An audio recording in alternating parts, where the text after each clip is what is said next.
Assalamualaikum warahmatullahi wabarakatuh. Terima kasih kepada teman-teman yang sudah mengunjungi YouTube saya. Perkenalkan, saya Rana Selita, NIM 2011070537.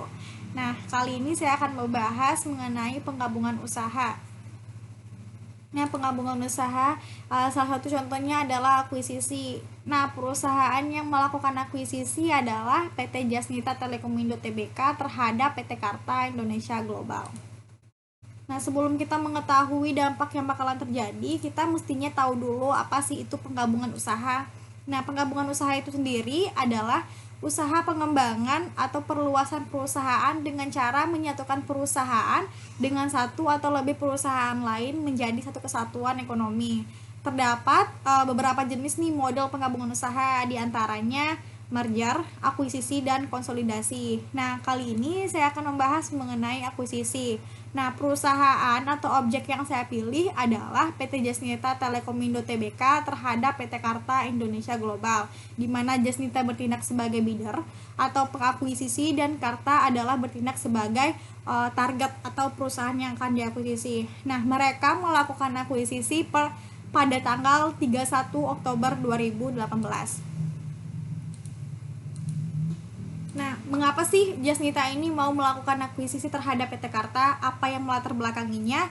Yaitu untuk meningkatkan pertumbuhan atau diversifikasi perusahaan. Karena PT Jasnita ini akan merubah status perusahaannya dari tertutup menjadi terbuka nih untuk umum. Nah, perusahaan ini melakukan IPO pertamanya pada tanggal 16 Mei 2019. Nah, selain dari kepentingan untuk IPO, nah Jasnita ini juga untuk meningkatkan pertumbuhan perusahaan.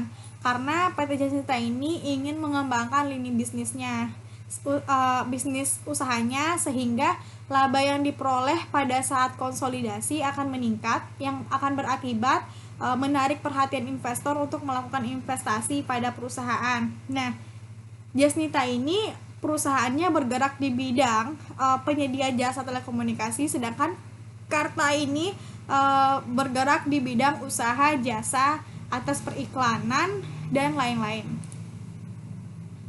Nah, berikut saya akan menjelaskan bagaimana nih kondisi dari laporan keuangan perusahaan sebelum PT Jasnita ini melakukan penggabungan usaha dengan PT Karta. Nah, berikut adalah laporan keuangan.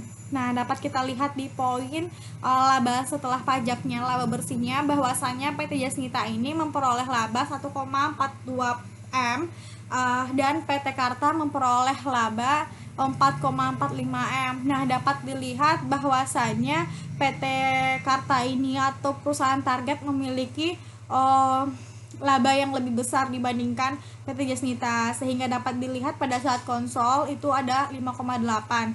Dan jika dilihat seperti ini, laporan keuangan perusahaan akan lebih baik dan menarik minat investor untuk berinvestasi. Nah, ada beberapa analisis yang kita lakukan terhadap penggabungan usaha ini. Yang pertama itu terhadap EPS-nya. Kita mengetahui bagaimana kondisi PT Jasnita menghasilkan laba atau EPS sebelum penggabungan usaha, yaitu dengan formula ini kita mengetahui EPS Jasnita itu 1,75 dan PE-nya yaitu 57,28. Nah, untuk PT Karta sendiri, EPS yang diperolehnya itu ada 14,86 dan PE yang diperoleh sama PT Karta itu 6,73. Nah, untuk mengetahui bagaimana rasionya, rasio penukaran antara PT Jasnita dan PT Karta itu dari informasi sebelumnya bahwasanya harga saham dari kedua PT ini sama, yaitu 100 per lembar, jadi rasio penukarannya 1. Nah, untuk market price-nya juga karena rasio penukarannya 1, dapatlah market price-nya 1, sehingga pihak Jasnita ini melakukan atau pembiayaan untuk PT Karta price paid-nya sebesar 100 karena rasio penukaran dan harga saham target juga 100. Nah, selanjutnya untuk mengetahui berapa jumlah lembar saham yang beli oleh PT Jasnita terhadap PT Karta. Nah, dapat kita lihat nih dari informasi penyertaan kepemilikannya atas PT Karta itu sebesar 51%. Dapat kita lihat total jumlah lembar saham yang beredar PT Karta itu ada 300 juta, sehingga untuk berapa porsi kepemilikan PT Jasnita itu 51% dikali 300 juta, dapatlah 153 juta lembar porsi kepemilikan PT Jasnita terhadap PT Karta. Nah, dapat kita lihat berapa total dari jumlah saham Jasnita, yaitu jumlah saham lama ditambah dengan jumlah saham baru. Nah, yaitu totalnya sebesar 966.626.700 lembar. Nah, dapat kita lihat berapa sih harga penawaran pasar baru dari PT Jasnita ini. Dengan formula ini kita mengetahui new market price-nya sebesar Rp348,31 per lembar. Nah, dari setelah kondisi bagaimana mereka melakukan akuisisi, dapat kita lihat nih merger dari perusahaan Jasnita setelah akuisisi meningkat menjadi 6,808. Selain dari itu, kita juga bisa melihat dampak lain terhadap akuisisi ini dari laporan keuangan perusahaan. Nah, berikut informasi laporan keuangan perusahaan PT Jasnita sebelum melakukan akuisisi dan PT Karta Indonesia Global, dan setelah mereka melakukan penggabungan atau dikonsol, laporannya seperti ini. Nah, untuk rasio pertama yaitu rasio likuiditas. Sebelum penggabungan, PT Jasnita itu memperoleh rasio current ratio itu 0,76, dan setelah digabungkan mereka memiliki rasio 0,79. Nah, dapat dilihat di sini itu lebih menguntungkan bagi pihak Jasnita karena meningkat, PT Jasnita ini mengelola aset lancarnya lebih meningkat karena dapat informasi sebelumnya laba yang diperoleh juga lebih baik gitu. Nah, meningkat walaupun hanya 0,2%. Nah, untuk rasio yang lain kita bisa lihat ini ada rasio solvabilitas dan probabilitas.